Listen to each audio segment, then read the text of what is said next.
അടുത്തുള്ള ഹൈന്ദവരൊക്കെ നമുക്ക് സദ്യ കൊണ്ടുതരും, നമ്മൾ പെരുന്നാളിന് അങ്ങോട്ട് കൊടുക്കും. ഇതൊക്കെ ഒരു സന്തോഷവും ഇന്നത് വലിയൊരു സൗഹാർദ്ദമായി മാറി. അതൊക്കെ ഒരു സ്നേഹബന്ധത്തിന്റെ കാര്യമായി മാറി.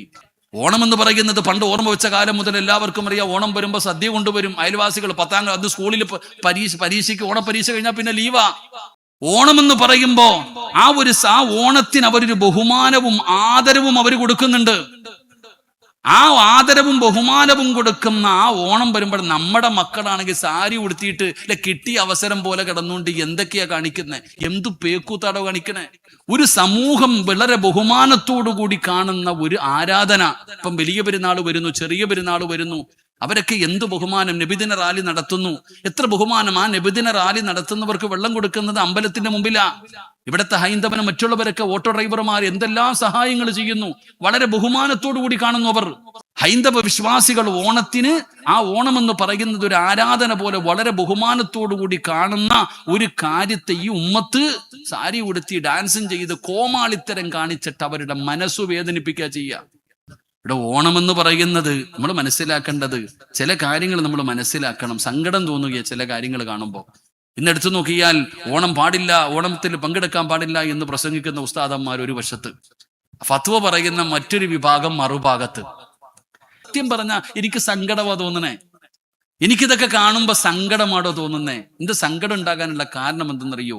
ഓണം എന്ന് പറയുന്നത് പണ്ട് ഓർമ്മ വെച്ച കാലം മുതൽ നമ്മളൊക്കെ ഓണവും മറ്റുള്ള കാര്യങ്ങളൊക്കെ കാണുന്നവരാ. ഈ ഓണം എന്ന് പറയുന്നത് ഹൈന്ദവ വിഭാഗത്തിന്റെ, ആ ഹൈന്ദവ വിശ്വാസികൾ ഓണത്തിന് ഒരു ബഹുമാനവും ആദരവും ഉണ്ടോ അവർക്ക്? ഓണമെന്ന് പറയുമ്പോ ആ ഓണത്തിന് അവരൊരു ബഹുമാനവും ആദരവും അവർ കൊടുക്കുന്നുണ്ട്. ആ ആദരവും ബഹുമാനവും കൊടുക്കുന്ന ആ ഓണം വരുമ്പോൾ നമ്മുടെ മക്കളാണെങ്കിൽ സാരി ഉടുത്തിയിട്ട് കിട്ടിയ അവസരം പോലെ കിടന്നുകൊണ്ട് എന്തൊക്കെയാ കാണിക്കുന്നത്? എന്തു പേക്കൂത്താടോ കാണിക്കണേ? എടോ, ഡാൻസ് ആടലോ ഫറദ ഇടലോ സാരി ഉടുക്കലോ അല്ല വിഷയം. ഒരു സമൂഹം വളരെ ബഹുമാനത്തോടു കൂടി കാണുന്ന ഒരു ആരാധന. ഇപ്പം വലിയ പെരുന്നാൾ വരുന്നു, ചെറിയ പെരുന്നാൾ വരുന്നു, അവരൊക്കെ എന്ത് ബഹുമാനം. നബിദിന റാലി നടത്തുന്നു, എത്ര ബഹുമാനം. ആ നബിദിന റാലി നടത്തുന്നവർക്ക് വെള്ളം കൊടുക്കുന്നത് അമ്പലത്തിന്റെ മുമ്പിലാ. ഇവിടുത്തെ ഹൈന്ദവനും മറ്റുള്ളവരൊക്കെ ഓട്ടോ ഡ്രൈവർമാർ എന്തെല്ലാം സഹായങ്ങൾ ചെയ്യുന്നു. വളരെ ബഹുമാനത്തോടു കൂടി കാണുന്നു അവർ. നമ്മൾ ബഹുമാനത്തോടു കൂടി കാണുന്നതിന് അവരും ബഹുമാനിക്കുന്നു.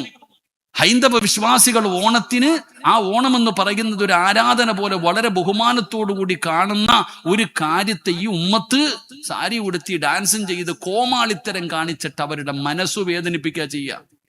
എനിക്കതാ സങ്കടം തോന്നുന്നേ. അവരുടെ മനസ്സുകൾക്ക് പോലും വേദനയുണ്ടാക്കുന്ന രീതിയിലാണ് നമ്മുടെ ഉമ്മത്ത്. ഈ നമ്മുടെ ഉമ്മത്ത് ചെയ്യുന്നത് മാത്രമേ വീഡിയോയുള്ളൂ, പ്രസംഗമുള്ളൂ, പാട്ടുമുള്ളൂ, വേറൊന്നുമില്ല. എടോ, എല്ലാം പരിശുദ്ധമായ ദീൻ പഠിപ്പിക്കുന്നത് മറ്റുള്ള മതങ്ങളെ ബഹുമാനിക്കണമെന്ന. ലക്കും ദീനക്കും വലിയ ദീൻ. അവർക്ക് അവരവരുടേതായ ദീൻ, അവരവരുടെ വിശ്വാസങ്ങൾ, അവരവരുടെ ആദർശം, ആശയം ബഹുമാനിക്കാൻ നീ പഠിക്ക്, ആദരിക്കാൻ നീ പഠിക്ക്.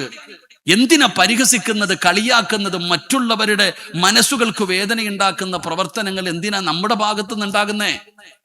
ഓണമെന്ന് പറയുന്നത് പണ്ട് ഓർമ്മ വെച്ച കാലം മുതൽ എല്ലാവർക്കും അറിയാം. ഓണം വരുമ്പോൾ സദ്യ കൊണ്ടുവരും അയൽവാസികൾ. 10ാം ക്ലാസ് സ്കൂളിൽ പരീക്ഷയ്ക്ക് ഓണപരീക്ഷ കഴിഞ്ഞാൽ പിന്നെ ലീവാ. അടുത്തുള്ള ഹൈന്ദവരൊക്കെ നമുക്ക് സദ്യ കൊണ്ടുതരും, നമ്മൾ പെരുന്നാളിന് അങ്ങോട്ട് കൊടുക്കും. ഇതൊക്കെ ഒരു സന്തോഷവും ഇന്നത് വലിയൊരു സൗഹാർദ്ദമായി മാറി. അതൊക്കെ ഒരു സ്നേഹബന്ധത്തിന്റെ കാര്യമായി മാറി. ആഘോഷിക്കലും അടിച്ചുപൊളിക്കലും അതൊന്നുമല്ല ഞാൻ പറയുന്നത്. എല്ലാത്തിനും ഒരു പരിധിയുണ്ട് സഹോദരങ്ങളെ. മറ്റൊരാളെ വേദനിപ്പിക്കലല്ല. ഇന്ന് കേരളത്തിന്റെ ഒരു ആഘോഷമായി തന്നെ അത് മാറിയിരിക്കുന്നു.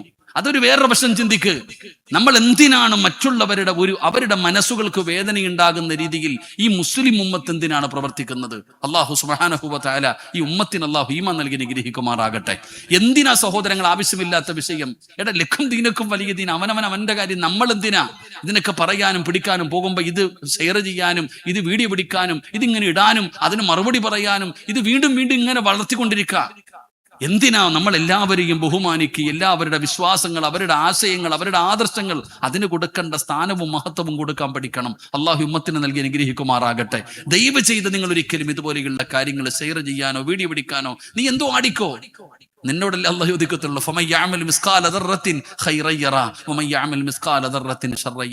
കടുകുമണിയുടെ അളവ് നന്മ ചെയ്താൽ നിനക്കതിന് അള്ളാഹു നിനക്ക് പ്രതിഫലം തരും. തിന്മ ചെയ്ത് അള്ളാഹ് ചോദിക്കും. എന്തിനാ നമ്മൾ ഈ ഉമ്മത്തിനെ നാണം കെടുത്തുന്നത്? എന്തിനാണ് ഈ സമുദായത്തെ നാണം കെടുത്തുന്നത്? അള്ളാഹു നമുക്ക് ഇസ്സത്ത് നൽകി അനുഗ്രഹിക്കുമാറാകട്ടെ. അവരവരുടെ എല്ലാവരെയും ബഹുമാനിക്ക്, ആദരിക്ക്. അവരവരുടെ വിശ്വാസങ്ങൾ, അവരുടെ ആദർശങ്ങൾ അത് അതിന്റെ വഴിക്ക് വിട്. അല്ലാതെ വൈബെന്ന് പറഞ്ഞുകൊണ്ട് തോന്നിവാസം കാണിക്കുന്ന അവസ്ഥയിലേക്ക് ഈ ഉമ്മത്ത് പോകുന്നു. അള്ളാഹു നമ്മളെ കാത്തുരക്ഷിക്കുമാറാകട്ടെ. അള്ളാഹു നമ്മളെ നന്നാക്കി തരുമാറാകട്ടെ. പക്ഷേ ഇത് പറയുമ്പോൾ എന്റെ പ്രിയപ്പെട്ടവര് പറയും, ഉസ്താദേ നിങ്ങൾ എന്ത് വേണമെങ്കിലും പറഞ്ഞോ, ഞങ്ങള് നന്നാകില്ല. മോനെ, ഞാൻ പറഞ്ഞതല്ല, അള്ളാഹു പറഞ്ഞതാണ്. അതുകൊണ്ട് പേടിക്കണേ ചെറുപ്പക്കാരാ, പെങ്ങളെ വല്ലാതെ പേടിക്കണേ. എന്റെ പ്രിയപ്പെട്ടവരോട് പറയുകയാ, അള്ളാഹുവിന്റെ പ്രവാചകനോടുള്ള മഹബത്തിന്റെ ഒന്നാമത്തെ അടയാളം ആ നബിതങ്ങൾ കൊണ്ടുവന്ന പരിശുദ്ധമായ ഖുർആൻ. ആ ഖുർആൻ മുറുകെ പിടിക്കല, അത് അനുസരിച്ചിട്ട് ജീവിക്കല. അതുകൊണ്ട് എന്റെ പ്രിയപ്പെട്ടവരോട് പറയുകയാണ്, ഖുർആനിലേക്ക് മടങ്ങിക്കോ. എന്റെ പെങ്ങളെ, എന്തേ നീ നന്നാകാത്തത്? എന്റെ പ്രിയപ്പെട്ട സഹോദരിമാരോട് ചോദിക്കുകയാണ്, എന്തേ പൊന്നുമോളെ നന്നാകാത്തത്? ഖുർആൻ കേട്ടിട്ട് നിന്റെ ജീവിതത്തിൽ മാറ്റം വരുന്നില്ലല്ലോ. അല്ലാഹുവിന്റെ പരിശുദ്ധമായ ഖുർആൻ ഒരിക്കലും നന്നാകില്ലെന്ന് പറഞ്ഞ് എഴുതി തള്ളിയവര് വയത് കേട്ടിട്ടല്ല നന്നായത്, അല്ലാഹുവിന്റെ ഖുർആൻ കേട്ടിട്ടാ നന്നായത്. മഹാനായ സയ്യിദുനാ ഉമർ ഇബ്നുൽ ഖത്താബ്, കാട്ടാളനായ ഉമർ അല്ലാഹ് ഇന്ന് മദീനത്ത് പോകുമ്പോ, പടച്ചവനെ, ഞാൻ ഇന്നലെ ഉംറ കഴിഞ്ഞു മടങ്ങി വന്നവനാണ്. മദീനത്ത് ചെന്നപ്പോ അല്ലാഹുവിന്റെ പ്രവാചകന്റെ മസ്ജിദ് നബവിക്കകത്തേക്ക് കടന്നു ചെല്ലുമ്പോ, ആദ്യമായിട്ടാണ് റബീഉൽ അവ്വലിൽ ഉംറയ്ക്ക് പോകുന്നത്. പ്രവാചക സ്നേഹികളുടെ വല്ലാത്ത ഒരു സംഗമമാണോ. അല്ലാഹുവിന്റെ പ്രവാചകന്റെ റൗളാ ശരീഫിന്റെ മുറ്റത്ത് ചെല്ലുമ്പോ ഒരു നിമിഷമൊന്ന് പതറിപ്പോയടോ. ഓരോ പ്രായമുള്ളവർ അല്ലാഹുവിന്റെ പ്രവാചകന്റെ റൗളയുടെ മുമ്പിൽ നിന്നുകൊണ്ട് അസ്സലാത്തു വസ്സലാമു അലൈക യാ സയ്യിദി യാ റസൂലല്ലാഹ്, അറിയാതെ കണ്ണ് നിറഞ്ഞു പോവുകയാണ്. എന്റെ മുമ്പിൽ ഒരു പ്രായമുള്ള മനുഷ്യനുണ്ട്, എന്റെ മുമ്പിൽ പ്രായമുള്ള ഒരാൾ നടന്നു പോകുന്നുണ്ട്. ആ മനുഷ്യൻ നബിതങ്ങളോട് സ്വലാം പറയുന്നത് കേട്ടപ്പോ അറിയാതെ കണ്ണ് നിറഞ്ഞു പോയി. ആ നബിതങ്ങളുടെ റൗളയ്ക്കകത്ത് കിടക്കുന്ന സ്വഹാബിയാ സയ്യിദുനാ ഉമർ ഇബ്നുൽ ഖത്താബ്. എങ്ങനാ ഉമർ അവിടെ എത്തിയതെന്നറിയുവോ? ആരുടെയും വയത് കേട്ടിട്ടല്ല പെങ്ങള്. എടാ ചെറുപ്പക്കാരാ, അല്ലാഹുവിന്റെ റസൂലിന്റെ റൗളയുടെ ചാരത്ത് കിടക്കുന്ന ഖത്താബിന്റെ മകൻ ഉമർ ഉണ്ടല്ലോ, വയത് കേട്ടിട്ട് മുസ്ലിമായവനല്ല, പ്രഭാഷണം കേട്ടിട്ട് മുസ്ലിമായവനല്ല. എങ്ങനാ മുസ്ലിമായതെന്നറിയുവോ? അല്ലാഹുവിന്റെ റസൂലിനെ കൊല്ലാ അതാ വാളും പിടിച്ചിട്ട് ഇറങ്ങിപ്പോയ ഉമർ ഇബ്നുൽ ഖത്താബ് എങ്ങനാണ് ഇസ്ലാമിലേക്ക് കടന്നു വന്നത്? നീ ഉമറിനെ കുറിച്ച് പഠിക്കണം ചെറുപ്പക്കാരാ. ഒരാൾ വന്നിട്ട് ഉമറിന്റെ അയൽവാസിയോട് പറഞ്ഞു, ഖത്താബിന്റെ മകൻ ഉമർ മുസ്ലിമായി. നിന്റെ സ്വഭാവം നല്ലതുപോലെ നിന്റെ അയൽവാസിക്കറിയാ. ഖത്താബിന്റെ മകൻ ഉമർ മുസ്ലിമായെന്ന് അയൽവാസിയോട് പറഞ്ഞപ്പോ അയൽവാസി പറഞ്ഞ മറുപടി എന്തെന്നറിയുമോ? എന്റെ വീടിന്റെ മുറ്റത്ത് കെട്ടിക്കിട്ടിരിക്കുന്ന കഴുത മുസ്ലിമായെന്ന് പറ. എന്റെ വീടിന്റെ മുറ്റത്ത് കെട്ടിക്കിട്ടിരിക്കുന്ന കഴുത മുസ്ലിമായെന്ന് പറ. വിശ്വസിക്കാൻ ഞാൻ തയ്യാറാ. പക്ഷേ ഖത്താബിന്റെ മകൻ ഉമർ മുസ്ലിമാകില്ല. കാരണം ഉമറിന്റെ സ്വഭാവം അത്രയും മോശമാണ്. ഈ ഉമർ മുസ്ലിമായത് എങ്ങനെയെന്നറിയുവോ? അള്ളാന്റെ റസൂലിനെ കൊല്ലാൻ പോകുമ്പോ ഒരു സഹാബി ചോദിച്ചു, എവിടെ പോകുന്നു ഉമർ? മുഹമ്മദിനെ നന്നാക്കാൻ പോവുകയാണ്, മുഹമ്മദിന്റെ തലയെടുക്കാൻ പോവുകയാണ്. ആ സമയത്ത് ചോദിച്ച ആള് പറഞ്ഞു, ആദ്യം പോയിട്ട് വീട് നന്നാക്കടാ. ആദ്യം സ്വന്തം പെങ്ങള് ഫാത്തിമയുണ്ടല്ലോ, നിന്റെ കൂടപ്പിറപ്പ് ഫാത്തിമ മുസ്ലിം ആയിരിക്കുകയാ, ആദ്യം നീ പോയിട്ട് അവളെ നന്നാക്ക്. ഉമറിന് വാശിയായി. ഖത്താബിന്റെ മകൻ ഉമർ ഫാത്തിമ എന്ന കൂടപ്പിറപ്പിന്റെ വീടിന്റെ അകത്തേക്ക് പാഞ്ഞു വരികയാണ്. അല്ലാ, ഭാര്യയും ഭർത്താവും ഖുർആൻ പഠിക്കുകയാ.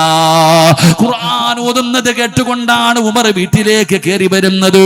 ഫാത്തിമാനെ എടുത്തിട്ട് തല്ലിച്ചതയ്ക്കുകയാണ്. അവസാനം തന്റെ പ്രിയപ്പെട്ട സഹോദരിയുടെ മൂക്കിലൂടെ വായിലൂടെ ബ്ലഡ് ഇങ്ങനെ ഒഴുകുന്നത് കണ്ടപ്പോ, എത്രയാണെങ്കിലും കൂടപ്പിറപ്പാണല്ലോ, ഉമറൊന്ന് സമാധാനമായി, ഉമറൊന്ന് ശാന്തനായി. ഉമറിന് സങ്കടമായി, തന്റെ കൂടപ്പിറപ്പിന്റെ രക്തമൊഴുകുന്നത് കണ്ടപ്പോ സങ്കടമായി. ഉമർ ചോദിക്കുന്നു, ഫാത്തിമ,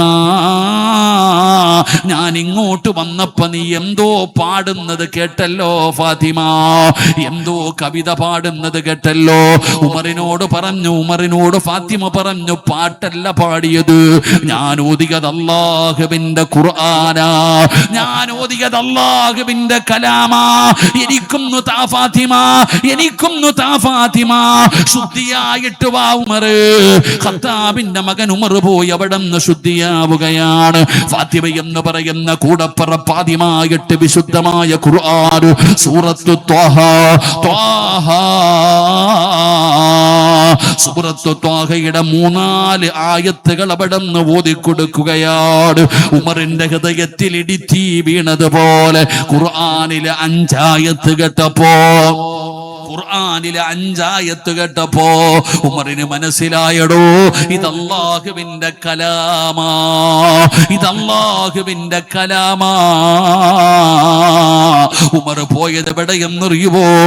മഹാനായ നബി മുഹമ്മദ് മുസ്തഫ സല്ലല്ലാഹു അലൈഹി വസല്ലമ തങ്ങളുടെ മുമ്പിലേക്ക് ഊരിപ്പിടിച്ച വാളുമായിട്ട് ഖത്താബിന്റെ മകൻ ഉമർ വരുന്നു. സ്വഹാബാക്കളുടെ കൈകാലുകൾ വിറയ്ക്കുകയാണ്. എല്ലാവർക്കും പേടിയാടോ ഉമറിനെ, എല്ലാവർക്കും പേടിയാടോ, എല്ലാവരും പേടിച്ചു മാറുകയാണ്. ഉമർ ഇബ്നുൽ ഖത്താബ് തങ്ങളുടെ മുത്തുനബിയുടെ മസ്ജിദുൻ നബവിയിലേക്ക് കടന്നു വരുമ്പോ ഹംസ റളിയല്ലാഹു തആല അൻഹു തടയുകയാണ്. ഉമറേ, മുസ്ലിമാകാൻ വന്നതാണോ? ജീവനോടെ ഇതിനകത്ത് നിന്നിറങ്ങി പോകാ. അല്ലാഹുവിന്റെ റസൂലിനെ തൊട്ടാ നീ ജീവനോടെ പോകില്ലടാ. ഉമറിനോട് ജീവിതത്തിൽ ആദ്യമായിട്ടാ ഒരാളെങ്ങനെ പറയുന്നത്. ഉമർ നബി തങ്ങളുടെ ചാരത്ത് ചെന്നു. അല്ലാഹുവിന്റെ റസൂല് പറഞ്ഞു കേറ്റിവിടാൻ. ഖത്താബിന്റെ മകൻ ഉമർ മുത്തുനബിയുടെ മുമ്പിൽ പോയിരുന്ന് നസീഹത്ത് കേട്ടു. അവിടെ നിന്ന് പറഞ്ഞു, അശ്ഹദു അല്ലാ ഇലാഹ ഇല്ലല്ലാഹ്, അല്ലാഹുവിന്റെ പ്രവാചകന്റെ തലയെടുത്തു കൊണ്ടുവരുന്ന കഅബയുടെ കില്ല പിടിച്ച് സത്യം ചെയ്ത ഉമർ പിന്നെ വരുന്നത് എങ്ങനെയാണെന്നറിയുവോ? വാനബിയേ, വാനബിയേ, ആരടാ അല്ലാഹുവിന്റെ റസൂലിനെ ചോദ്യം ചെയ്യാൻ ആരാടാ ഉള്ളതെന്ന് തന്റെ ഇടത്തോട് ചോദിക്കുന്നൊരവസ്ഥയിലേക്ക് ഉമറിനെ മാറ്റിയത് വഅദായിരുന്നില്ല. അല്ലാഹുവിന്റെ വിശുദ്ധമായ ഖുർആനിലെ 5 ആയത്തുകളായിരുന്നു. ചെറുപ്പക്കാരാ, പൊന്നുമക്കളെ, എന്തേടാ നീ നന്നാകാത്തത്? പെങ്ങളെ, എന്തേ നീ നന്നാകാത്തത്? അല്ലാഹുവേ, അതാ കൊട്ടേഷൻ സംഘത്തിന്റെ നേതാവായിരുന്ന ഫുളൈൽ ഇബ്നു ഇയാൽ, ഫുളൈൽ ഇബ്നു ഇയാൽ എന്ന് പറയുന്ന ചെറുപ്പക്കാർ ഒരു പെണ്ണിനെ മോഹിച്ചു കഴിഞ്ഞാൽ അവളെ ശാരീരികമായി ബന്ധപ്പെടുന്നവനാണ്. ആ ഫുളൈൽ ഇബ്നു ഇയാലിനോട് ഏതാ കൂട്ടുകാര് പറഞ്ഞു, ഫുളൈലേ, ആ പെണ്ണിനെ വളച്ചു കാണിക്കടാ, എല്ലാ പെണ്ണുങ്ങളെയും നീ കീഴ്പ്പെടുത്തുമല്ലോ, നീ ആണാണെങ്കിൽ അവളെ കീഴ്പ്പെടുത്തടാ. ഒരു സ്വാലിഹത്തായ പെണ്ണിനെ കാണിച്ചു കൊടുക്കുകയാണ്. ഫുളൈൽ അവളുടെ പുറകിൽ നടക്കുകയാണ്. എന്ത് പറഞ്ഞിട്ടും പരിഗണിക്കുന്നില്ല. ഫുളൈലിനെ പരിഗണിക്കാതെ വന്നപ്പോ നാണക്കേടായടോ. കൂട്ടുകാരുടെ മുഖത്ത് നോക്കാൻ പറ്റുന്നില്ല. ഫുളൈലിന് വാസിയായി എങ്ങനെയും ഇവളെ കീഴ്പ്പെടുത്തണം. ആരാരുമില്ലാത്ത സമയത്ത് ഫുളൈൽ ഇബ്നു ഇയാൽ ആ പെണ്ണിന്റെ വീടിന്റെ അകത്തേക്ക് അതിക്രമിച്ച് കയറുകയാ. ആഗ്രഹം പറയുകയാണ്. പെണ്ണ് സമ്മതിച്ചില്ല. ആരോഗ്യവാനായ ഫുളൈൽ റേപ്പ് ചെയ്യാൻ തയ്യാറാവുകയാണ്. അവസാനം ആ പെണ്ണിനെ വ്യഭിചരിക്കാൻ ഒരുങ്ങുമ്പോ നിലവിളിച്ച് കരയുകയാ, എന്നെ ഒന്നും ചെയ്യരുത്. ഫുളൈൽ പരിഗണിക്കുന്നില്ല. പെട്ടെന്ന് നിലവിളി തീരുകയാണ്. പെണ്ണ് നിശബ്ദയാവുകയാണ്. ഫുളൈൽ ചോദിച്ചു, സമ്മതിച്ചതാണോ പെണ്ണ്? എന്തേ നീ മിണ്ടാത്തത്? ഫുളൈലിന്റെ മുഖത്ത് നോക്കിയിട്ട് കരയുകയാ. ഫുളൈൽ ചോദിച്ചു, എന്തേ നീ എന്നെ ഇങ്ങനെ നോക്കുന്നത്? കേൾക്കടാ ഫുളൈല്, കേൾക്കടാ ഫുളൈല്, അടുത്ത വീട്ടിലിരുന്നൊരു മാതാവ് ഖുർആൻ ഓതുന്നു വാപ്പാ. അടുത്ത വീട്ടിലിരുന്നിട്ട് അലം യഅനില്ലദീന ആമനൂ അൻ തഖ്ശഅ ഖുലൂബുഹും ലിദിക്രില്ലാഹ്. കേൾക്കടാ ഫുലൈലേ, കേൾക്കടാ ഫുലൈലേ. വ്യഭിചരിക്കുന്നതിന് വേണ്ടി തയ്യാറായിരിക്കുന്ന ഫുലൈലിനോട് ആ പെണ്ണ് ചോദിക്കുന്ന കേൾക്കടാ, അലം യഅനില്ലദീന ആമനൂ അൻ തഖ്ശഅ ഖുലൂബുഹും ലിദിക്രില്ലാഹ്. നന്നാകാ സമയമായില്ലേ? എത്ര പെണ്ണുങ്ങളെ വ്യഭിചരിച്ചടാ, എങ്ങനെയൊക്കെ നടന്നടാ ഫുലൈല്. പ്രായമായില്ലേടാ ഫുലൈല്, നിനക്ക് നന്നാകാ സമയമായില്ലേ? കണ്ണ് നിറഞ്ഞുപോയി ഫുലൈലിന്റെ, കൈകാലുകൾ വിറയ്ക്കുകയാണ്.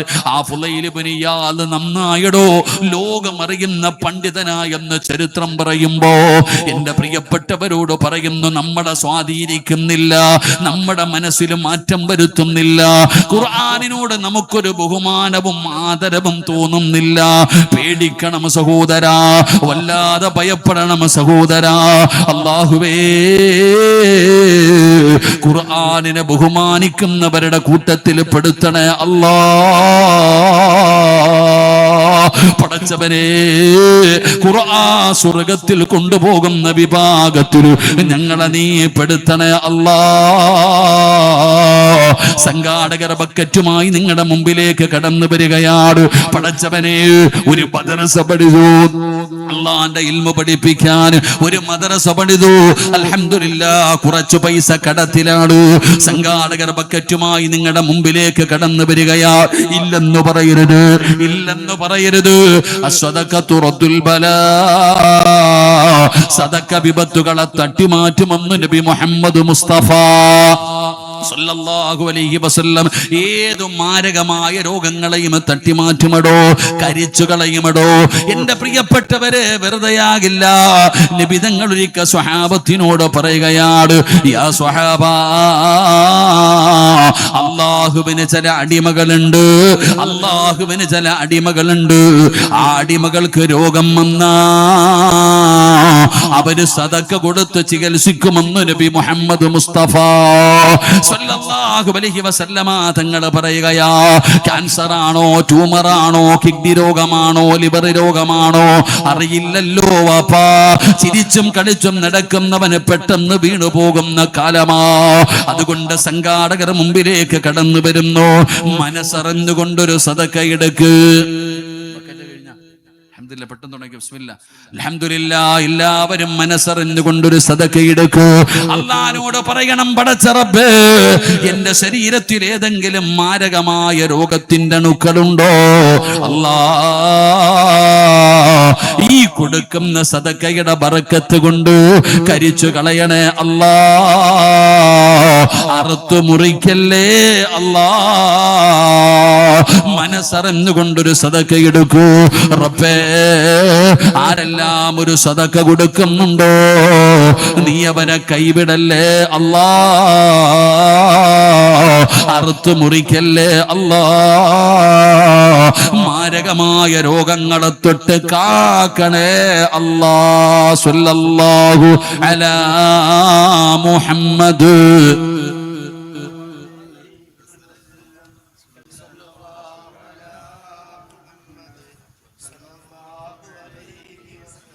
اللهم صل على محمد يا رب صل عليه وسلم. ബക്കറ്റ് കൊണ്ടുവന്ന് ഞങ്ങൾ ഇത്തിരി സ്പീഡ് കുറച്ച് പോടോ, നിനക്ക് വേണ്ടിയല്ലല്ലോ. അൽഹംദുലില്ലാഹ്, അള്ളാഹു അർഹമായ പ്രതിഫലം നൽകുമാറാകട്ടെ. എൻ്റെ പ്രിയപ്പെട്ട സഹോദരങ്ങൾ, അതുകൊണ്ട് അള്ളാഹുവിൻ്റെ വിശുദ്ധമായ ഖുർആൻ, ആ ഖുർആനിനെ ബഹുമാനിക്ക്, സ്നേഹിക്ക്, ആ ഖുർആൻ പറയുന്നതനുസരിച്ച് ജീവിക്ക്. അത് നബിതങ്ങളെ ഇഷ്ടപ്പെട്ടതിൻ്റെ ഒന്നാമത്തെ അടയാളമാ. അള്ളാഹു നമുക്ക് ഈമാൻ നൽകുമാറാകട്ടെ. അള്ളാഹ് നമുക്ക് ഈമാൻ നൽകുമാറാകട്ടെ. കറക്റ്റ് 11 മണിയായില്ലേ? വണ്ടി ഇപ്പം കറക്റ്റ് ടൈമിലല്ലേ പോന്നെ? ടൈം ടു ടൈം അല്ലേ? കറക്റ്റ് ടൈം അല്ലേ ഇപ്പൊ? നിങ്ങൾ എന്തോ ഇരിക്കണം, ഞാൻ 11 മണിക്ക് നിർത്താന്ന് പറഞ്ഞില്ലേ? ഇപ്പം നിർത്തുവാണെങ്കിൽ ഇൻഷാ അള്ളാഹ് 11:15 നമുക്ക് ദുആ ചെയ്ത് പിരിയാം. അള്ളാഹു ഈമാൻ തരുമാറാകട്ടെ. ഇപ്പൊ എന്ത് വേണം, നിർത്തണോ പറയണോ? ഇനി എന്റെ സമയം കഴിഞ്ഞു, ഇനി നിങ്ങളുടെ സമയ. പറയണോ നിർത്തണോ? ഇരുന്ന ഒരു നല്ല കാര്യം പറഞ്ഞു തരാം. നബിതങ്ങളെ സ്വപ്നം കാണാനുള്ള ഒരു വഴി പറഞ്ഞു തരാം. അള്ളാഹു ഭാഗ്യം തരുമാറാകട്ടെ. നബിതങ്ങളെ സ്വപ്നം കാണാനുള്ള ഒരു വഴി പറഞ്ഞു തരാം. അള്ളാഹു മരിക്കുന്നതിന് മുമ്പ് ആ മുത്ത് നബിയുടെ ഷറഫാക്കപ്പെട്ട മുഖം കാണാൻ ഭാഗ്യം തരണേ പടച്ചോനെ. അപ്പൊ പറയണോ നിർത്തണോ? പറയണോന്ന് ആഗ്രഹമുള്ളവരൊക്കെ ഒന്ന് കൈവക്കിക്കേ. പൈസ ചോദിക്കുമ്പോ ഇവിടെ തന്നെ കാണണം എല്ലാം.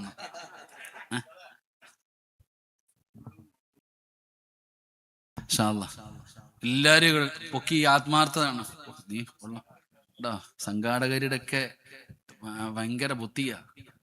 സ്കാനർ ബക്കറ്റിൽ ഒട്ടിച്ചു വെച്ചേക്കുക. എന്തല്ല ഇനി എന്ത് വേണം? അപ്പൊ പൈസ ഇല്ലാന്ന് പറഞ്ഞിട്ട് രക്ഷപ്പെടാൻ വെള്ളിയാഴ്ചത്തെ ബക്കറ്റിലും കാണാൻ തുടങ്ങിയിട്ടുണ്ട് ഇപ്പൊ. ഇല്ല ഇപ്പൊ ഇവിടെ ഉണ്ടോ? വെള്ളിയാഴ്ച വെക്കണോ അപ്പാ? ഞാൻ ഞങ്ങളുടെ പള്ളിയിൽ ഈ ആഴ്ച പറഞ്ഞത് ബക്കറ്റ് വെക്കണം, അവിടെയും വെക്കണം, വിടരുത്. അൽഹംദുലില്ലാഹ്, അല്ലാഹു ബർക്കത്ത് ചെയ്യുമാറാകട്ടെ. നമ്മളായിട്ട് എന്തിനാ ഒരാളൊരു കൊടുക്കാറുള്ളത്? ചിലപ്പോൾ ചിലരുടെ പൈസ കാണൂലോ, ചിലപ്പോൾ സ്കാനർ ആയിരിക്കും. സ്കാൻ ചെയ്തോ ഗൂഗിൾ പേ പ്രസിഡന്റ് നമ്പരെങ്കിലും കൊടുത്തോ. ഇവിടുത്തെ പ്രസിഡന്റ് എന്താ പോയാ? ഇവിടുത്തെ കമ്മിറ്റിക്കാരൊക്കെ അള്ളാഹു അനുഗ്രഹിക്കുമാറാകട്ടെ. അള്ളാഹു ആഫിയത്തും ദീർഘായുസും കൊടുക്കുമാറാകട്ടെ. അപ്പൊ ഇൻഷാ അല്ലാഹ് അൽഹംദുലില്ലാഹ് പരിശുദ്ധമായ ഖുർആൻ, ആ ഖുർആനിന് മുറുകെ പിടിക്ക്. അള്ളാഹു ഭാഗ്യം തരുമാറാകട്ടെ. അള്ളാഹു മരിക്കുന്നതിന് മുമ്പ് ഒരു വട്ടമെങ്കിലും നബിതങ്ങളെ ഒന്ന് സ്വപ്നം കാണാൻ അള്ളാഹു ഭാഗ്യം തരുമാറാകട്ടെ. ആഗ്രഹമുണ്ടോ? ആഗ്രഹമുണ്ടോ? ഇല്ലെങ്കിൽ ഈ ജീവിതം വെറുതെയാ. ഇല്ലെങ്കിൽ നീയൊക്കെ ഈ 40 കൊല്ലം 50 കൊല്ലം 60 കൊല്ലം പ്രായമുള്ള വാപ്പാ, നീ ഒന്ന് ആലോചിച്ച് വയ്ക്കേ, എത്ര നബിദിനം നീ ആഘോഷിച്ചു. നിനക്കിതുവരെ ഭാഗ്യം കിട്ടിയില്ലെങ്കിൽ പിന്നെ എന്തിനാ ഉപ്പ ജീവിക്കണേ? ഉപ്പ സങ്കടപ്പെടേണ്ടത് അവിടെയാ. മഹാനായ അനസ് റളിയല്ലാഹു തആല, ഞാൻ ഇന്നലെ ഒരു ഹദീസ് വായിച്ചപ്പോൾ എനിക്ക് വലിയ സങ്കടം തോന്നിയിടോ. അള്ളാഹുവിന്റെ പ്രവാചകനെ ഖാദിമായി നടന്ന സഹാബിയ അനസ് റളിയല്ലാഹു തആല പറയാ, വല്ലാഹി സത്യം, മഹാനവറുകൾ പറയാ, നബിതങ്ങള് വഫാത്തായതിനു ശേഷം ഞാൻ മരിക്കുന്നത് വരെ നബിതങ്ങളെ സ്വപ്നം കാണാത്ത ഒരു ദിവസം പോലും ഇല്ല. അള്ളാഹു നമുക്ക് ഈമാൻ തരുമാറാകട്ടെ. ആ സഹാബി പറയാ, ഞാൻ വല്ലാഹി സത്യം, ഞാൻ മരിക്കുന്നത് വരെ നബിതങ്ങള് വഫാത്തായതിനു ശേഷം നബിതങ്ങളെ സ്വപ്നം കാണാത്ത ഒരു ദിവസം പോലും എൻ്റെ ജീവിതത്തിലില്ല. അല്ലാഹു അലം. പടച്ചുറപ്പേ, നമ്മള് ഒരു വട്ടമെങ്കിലും ഒന്ന് കണ്ടാൽ മതിയായിരുന്നു. റബ്ബ് ഭാഗ്യം തരുമാറാകട്ടെ. അള്ളാഹു ഭാഗ്യം തരുമാറാകട്ടെ. എല്ലാ ദിവസവും കാണണമെങ്കിൽ അതെന്ത് പാടോ? എല്ലാ ദിവസവും നബിതങ്ങളെ കാണണമെങ്കിൽ ആ സഹാബി എത്രത്തോളം നബിതങ്ങളെ ഇഷ്ടപ്പെട്ടിട്ടുണ്ടാകും. നമുക്കെങ്ങനെ കാണാനാ? നമുക്ക് നബിതങ്ങളുടെ പേര് പറഞ്ഞപ്പോ പോലും സലാത്ത് പറയാൻ നമുക്ക് മടിയാ. ഇപ്പൊ നമ്മള് ഇന്ന് പലരും, ഞാൻ ഇന്നലെ ഒരു പുസ്തകം വായിച്ചപ്പോ അതിനകത്ത് മുഹമ്മദ്, അത്രേ ഉള്ളൂ, മുഹമ്മദ് നബി, തിരുമേനി, ഇതൊക്കെ ഉള്ളൂ. എടോ, നമ്മൾ മനസ്സിലാക്കേണ്ടത് മുഹമ്മദ് എന്ന് വിളിക്കാൻ പാടില്ല എന്നാ. അള്ളാഹുവിന്റെ പ്രവാചകൻ സല്ലല്ലാഹു അലൈഹി വസല്ലമ തങ്ങളോടുള്ള ബഹുമാനം, ആ പേരിനോട് പോലും ബഹുമാനം ഉണ്ടാകണം. നിങ്ങൾ ഖുർആൻ നോക്കിക്കേ, ഖുർആനിൽ അള്ളാഹു സുബ്ഹാനഹു വ തആല ഒരുപാട് പ്രവാചകന്മാരുടെ പേര് പറഞ്ഞിട്ടുണ്ട്. യാ മൂസ, യാ ആദം, അള്ളാഹ് വിളിച്ച അങ്ങനെ, ഏ ആദമേ, ഏ നൂഹേ, ഏ ഇബ്രാഹിമേ, ഏ ദാവൂദേ, ഏ യൂസുഫ്, എല്ലാ പ്രവാചകന്മാരുടെയും പേരാ അള്ളാഹ് വിളിച്ചേ. അള്ളാഹ് വിളിച്ചത് യാ ആദം, ഏ ആദമേ തന്നെ വിളിച്ചേ. യാ നൂഹ്, ഖുർആനിൽ എല്ലായിടത്തും അള്ളാഹു പേര് വിളിച്ചു ഓരോ പ്രവാചകന്മാരുടെയും. ഖുർആനിൽ എവിടെയെങ്കിലും മുഹമ്മദ് നബിയുടെ പേര് വിളിച്ചത് കാണാവോ നിങ്ങൾക്ക്? ഖുർആനിന്റെ 114 സൂറത്തുകൾ നിങ്ങൾ തെരഞ്ഞു നോക്ക്. എവിടെയെങ്കിലും ഒരു സ്ഥലത്ത് യാ മുഹമ്മദ്, ഏ മുഹമ്മദേ എന്ന് അള്ളാഹ് പോലും വിളിച്ചിട്ടില്ലടോ. നബിതങ്ങൾ അള്ളാഹ് പോലും മുഹമ്മദ് എന്ന് വിളിച്ചിട്ടില്ല. അള്ളാഹു എവിടെയെല്ലാം നബിതങ്ങളുടെ പേര് പറയുന്നുണ്ടോ അവിടെ അള്ളാഹു പോലും വിളിച്ചത് മുഹമ്മദുർ റസൂലുള്ളാഹി സ്വല്ലല്ലാഹു അലൈഹി വസല്ലം. അള്ളാഹ് പോലും വിളിച്ചിട്ടില്ല മുഹമ്മദ് എന്ന്. അള്ളാഹു വിളിക്കുന്നത് മുഹമ്മദുർ റസൂലുള്ളാഹി. യാ അയ്യുഹൽ മുസമ്മിൽ, യാ അയ്യുഹൽ മുദ്ദസ്സിർ, എല്ലാം അല്ലാഹു ബഹുമാനത്തോടെ റസൂലേ നബിയേ, റസൂലേ നബിയേ, എന്ത് ആദരവാടോ, എന്ത് ബഹുമാനമാണോ. അല്ലാഹു പോലും നബിതങ്ങളെ ബഹുമാനിച്ചിരിക്കുകയാണ്. അല്ലാഹു പോലും നബിതങ്ങളുടെ പേര് വിളിച്ചിട്ടില്ലടോ. എന്തേ നമ്മൾ ചിന്തിക്കാത്തത്? അതുകൊണ്ട് എന്റെ പ്രിയപ്പെട്ടവരോട് പറയുകയാ, ബഹുമാനിക്കണേ, ആദരിക്കണേ. ആ മുത്തുനബിയെ കണ്ടില്ലെങ്കിൽ ഈ ജീവിതം എന്ത് വല്ലാത്ത നഷ്ടമാടോ. അല്ലാ, ആ പ്രവാചകനെ ഒന്ന് സ്വപ്നം കാണാൻ ഞങ്ങൾക്ക് നീ ഭാഗ്യം തരണേ അല്ലാ. ഈ രാത്രി അതിനൊരു സബബാക്കണേ അല്ലാ. സലാത്ത് പറയണേ മക്കള്. റസൂലുള്ളാഹിന്റെ പേര് കേട്ടാൽ, നബി തങ്ങളുടെ പേര് കേട്ടാ സ്വലാത്ത് പറയണേ. മടിക്കല്ലേടാ ചെറുപ്പക്കാരാ, മടിക്കല്ലേ പെങ്ങള്. അല്ലാഹുവിന്റെ റസൂൽ മുഹമ്മദ് എന്ന പേര് കേട്ടാൽ അറിയാതെ നാവിന്റെ തുമ്പിലേക്ക് സ്വലാത്ത് കടന്നു വരണം പെങ്ങള്.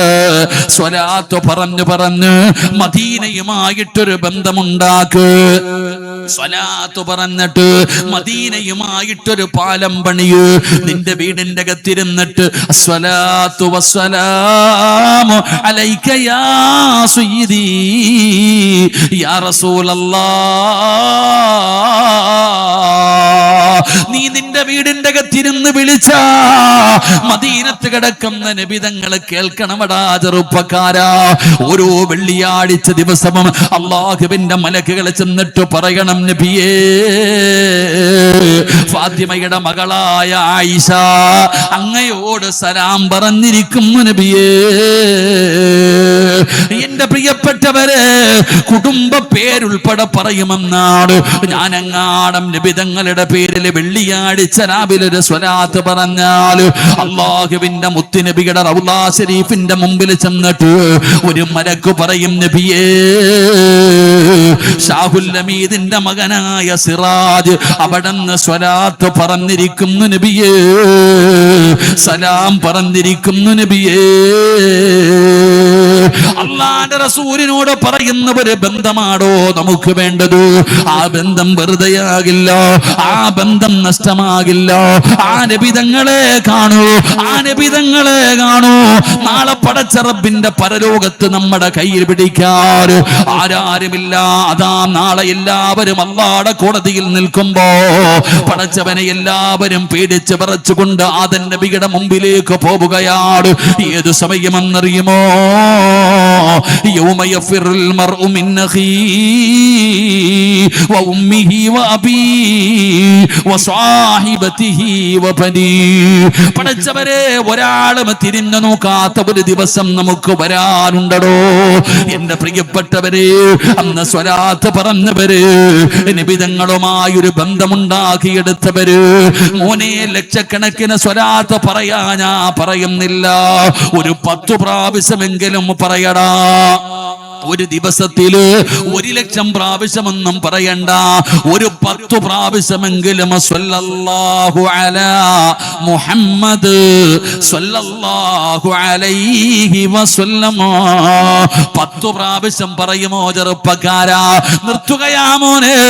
ഈ സദസ്സിലിരിക്കുന്നവരോട്, അല്ലാഹുവിന്റെ പ്രവാചകനോട് മഹബ്ബത്തുള്ളവരോട് ഞാൻ പറയുന്നത്, ഇൻഷാ അല്ലാഹ് ഒരു ദിവസം ഒരു 10 പ്രാവശ്യമെങ്കിലും സ്വലാത്ത് പറയാൻ മനസ്സു നൽകണേ അല്ലാ. ഒരു 10 പ്രാവശ്യമെങ്കിലും ഒരു ദിവസം നമുക്ക് സ്വലാത്ത് പറയാൻ കഴിയണം. അള്ളാഹു നമുക്ക് ഭാഗ്യം തരുമാറാകട്ടെ. ഇൻഷാ അല്ലാഹ് പറയൂലേ? ഇൻഷാ അല്ലാഹ് പറയൂലേ? 10,000 അല്ല, 10 പ്രാവശ്യം ഇൻഷാ അല്ലാഹ് ഒരു ദിവസം 10 പ്രാവശ്യം സ്വലാത്ത് പറയണം. അള്ളാഹു ഭാഗ്യം തരുമാറാകട്ടെ.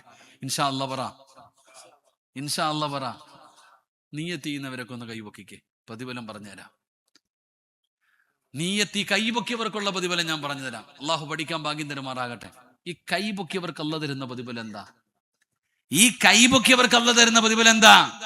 മഹാനായ നബിയുനാ റസൂലുള്ളാഹി സ്വല്ലല്ലാഹു അലൈഹി വസല്ലം, അല്ലാഹുവിന്റെ പ്രവാചകന്റെ മുമ്പിലേക്ക് അതാ വരുന്ന മലക്കുൽ മൗത്ത് അസ്റായീൽ. അസ്റായീൽ എന്ന് പറയുന്ന മലക്ക് വന്നിട്ട് പറയുന്നു, യാ റസൂലല്ലാഹ്, അല്ലാഹുവിന്റെ നബിയേ, അങ്ങയോട് വല്ലാത്ത സ്നേഹമാണ് നബിയേ. അങ്ങയുടെ പേരിൽ സ്വലാത്ത് പറയുന്നവരെ എനിക്ക് വല്ലാത്ത ഇഷ്ടമാണ് നബിയേ. പറയുന്നതാരാടാ ചെറുപ്പക്കാരാ? കരുണയില്ലാത്ത മലക്കാ, കരുണയില്ലാത്ത മലക്കാ, ഒരു പരിഗണനയും കാണിക്കാത്ത മലക്കാ, അല്ലാഹുവിന്റെ പ്രവാചകനോട് പറയുന്ന നബിതങ്ങള്, അങ്ങയുടെ പേരിൽ സ്വലാത്ത് പറയുന്നവരെ എനിക്ക് വല്ലാത്ത ഇഷ്ടമാണ്. എന്നിട്ട് പറയുന്നു, ഞാൻ അവരോട് പരിഗണന കാണിക്കും, ഞാൻ അവനോട് പരിഗണന കാണിക്കുകയാണ്. സ്വലാത്ത് പറയാമെന്ന് നിയ്യത്ത് ചെയ്ത നിനക്കല്ല തരുന്ന പ്രതിഫലം അറിയുവോ? നിന്റെ മരണം എങ്ങനെയാണെന്നറിയോ? നിന്റെ മരണം എങ്ങനെയാണെന്നറിയോ? അസ്റായിൽ എന്ന് പറയുന്ന മലക്ക് നബിതങ്ങളോട് പറയുകയാണ്, യാ റസൂലല്ലാഹ് അന അഖ്ബിലു റൂഹഹു കമാ അഖ്ബിലുൽ അർവാഹുൽ അംബിയാ. അല്ലാഹുവിന്റെ റസൂലിനോട് പറയുകയാണ്, പ്രവാചകന്മാരുടെ റൂഹ് പിടിച്ചതുപോലെ ലോകത്ത് കടന്നു വന്ന 1,24,000 പരം വരുന്ന പ്രവാചകന്മാര്, അംബിയാ മുർസലീങ്ങൾ ഉണ്ടല്ലോ, അവരുടെ റൂഹ് പിടിച്ചതുപോലെ അങ്ങയെ സ്നേഹിച്ചുകൊണ്ട് അങ്ങയുടെ പേരിൽ സ്വലാത്ത് പറഞ്ഞവനുണ്ടല്ലോ, അവന്റെ മരണവേദന കുറച്ചു കൊടുക്കും നബിയേ, മയമായിട്ട് പിടിക്കും നബിയേ, അവനെ വേദനിപ്പിക്കില്ല നബിയേ. ഉമ്മാ, അല്ലാഹുവിന്റെ പ്രവാചകന്റെ പേരിൽ സ്വലാത്ത് പറയുന്ന നിനക്ക് അല്ലാഹു തരുന്ന ഒന്നാമത്തെ പ്രതിഫലം, നിന്റെ മരണവേദന കുറയുമമ്മാ.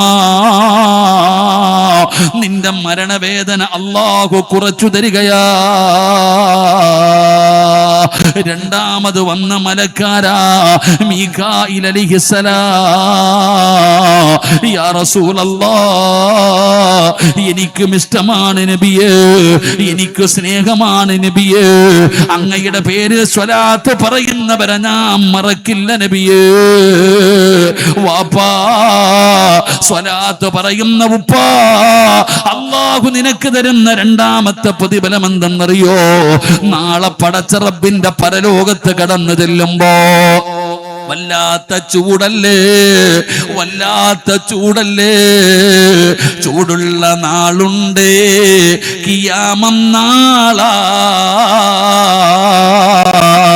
ചുരുക്കി പറഞ്ഞാൽ എന്തു ഹാലാ ചൂള.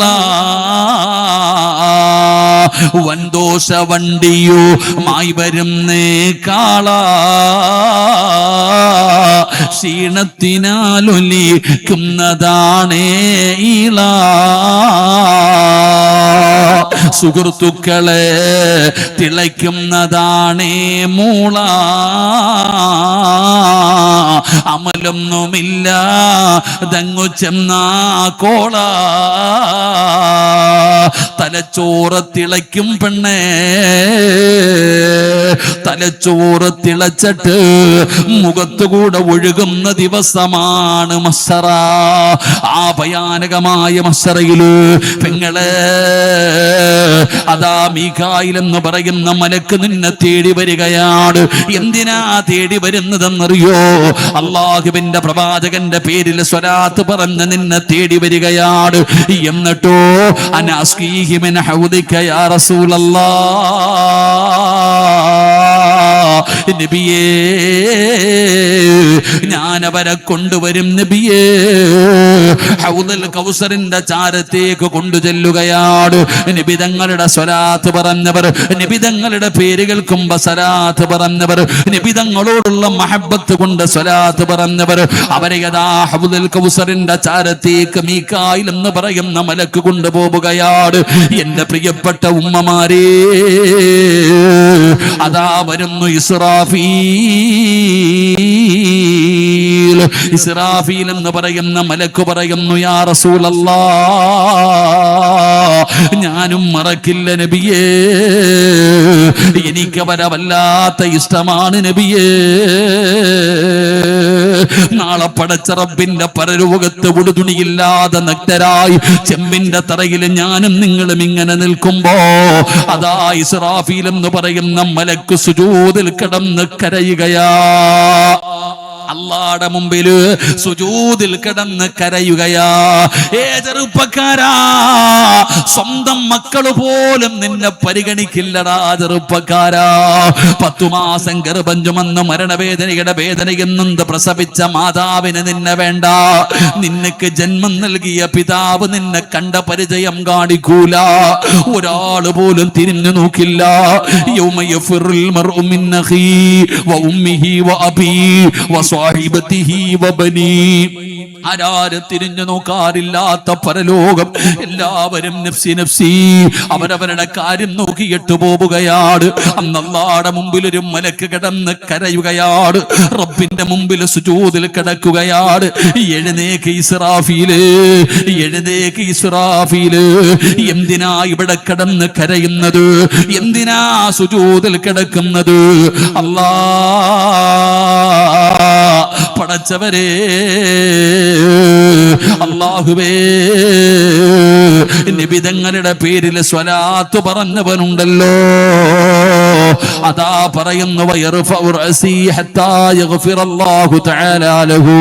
അല്ലാഹുവേ, നിബിതങ്ങളുടെ പേരിൽ സ്വലാത്ത് പറഞ്ഞ ഇവന് പുറത്തു കൊടുക്കാതെ ഞാൻ എന്റെ തല ഉയർത്തില്ല അല്ലാ എന്ന് പറഞ്ഞുകൊണ്ട് അല്ലാഹുവിന്റെ മുമ്പില് സുജൂദിൽ കിടന്ന് കരയുകയാ. സുജൂദിൽ കിടന്ന് കരയുകയാ. നിന്റെ പാപം അല്ലാഹു പുറത്തു തരാൻ ഒരു മലക്ക് നമ്മളെ മറക്കില്ല പെങ്ങള്. സ്വലാത്ത് പറയുന്ന ഉമ്മ,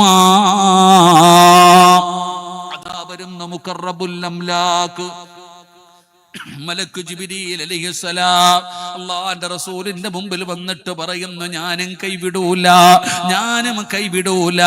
സിറാത്ത് എന്ന് പറയുന്ന പാലമില്ലേ മക്കളെ, നരകത്തിന്റെ മുകളിലൂടെ വലിച്ചു കെട്ടിയിരിക്കുന്ന സിറാത്ത് എന്ന് പറയുന്ന പാലം. ആ പാലത്തിന്റെ മുറ്റത്തു ചെല്ലുമ്പോ അതാ വരുന്ന മുഖറബുൽ അംലാക്കും മലക്ക് ജിബ്രീൽ അലൈഹിസ്സലാം എന്നിട്ട് വിളിക്കുന്നു, അന ആഖിദം ബിയദിഹി വയമുറു അല സിറാത്ത്. കയ്യിൽ പിടിക്കടാ ചെറുപ്പക്കാരാ. നിബിതങ്ങളുടെ പേരിൽ സ്വലാത്ത് പറഞ്ഞ പൊന്നുമോനെ, നിന്നെ ഞാൻ കൊണ്ടുപോകാ, നിന്നെ ഞാൻ സിറാത്ത് കടത്തിവിടാ. അവിടെന്ന് കയ്യിൽ പിടിച്ചു സ്വർഗത്തിലേക്ക് കടത്തിവിടുമെന്ന് അതാ ചരിത്രം നമുക്ക് പഠിപ്പിച്ചു തരുമ്പോ നഷ്ടമാകില്ല, സ്വലാത്ത് നഷ്ടമാകില്ല, ഒരു പരിഗണനയും വേണ്ടടോ. അല്ലാഹുവേ, എത്രത്തോളം പറയാൻ കഴിയുമോ സ്വലാത്തുകൾ അധികരിപ്പിക്കൂ. നിബിതങ്ങളുമായിട്ട് ഹൃദയത്തിലൊരു ബന്ധമുണ്ടാക്കൂ. അല്ലാഹുവേ, നിബിതങ്ങളുടെ ശഫാഅത്ത് കിട്ടുന്ന വിഭാഗത്തിൽ പെടുത്തണേ അല്ലാ. അതുകൊണ്ട് ഈ സദസ്സിലിരിക്കുന്നവരോട് പറയുകയാ, മരിക്കുന്നതിന് മുമ്പ് ഒരു പ്രാവശ്യമെങ്കിലും അല്ലാഹുവിന്റെ റസൂലിനെ കാണണ്ടേ, അല്ലാഹുവിന്റെ പ്രവാചകനെ കാണണ്ടേ. അല്ലാഹുവേ, ഈ സദസ്സിലിരിക്കുന്ന എല്ലാവർക്കും അതിനുള്ള ഭാഗ്യം തരണേ അല്ലാ, അതിനുള്ള ഭാഗ്യം തരണേ അല്ലാ. മരിക്കുന്നതിന് മുമ്പ് ഒരു വട്ടമെങ്കിലും മുത്തുനബിയെ ഒന്ന് സ്വപ്നത്തിൽ കാണാൻ അല്ലാഹു ഭാഗ്യം തരുമാറാകട്ടെ.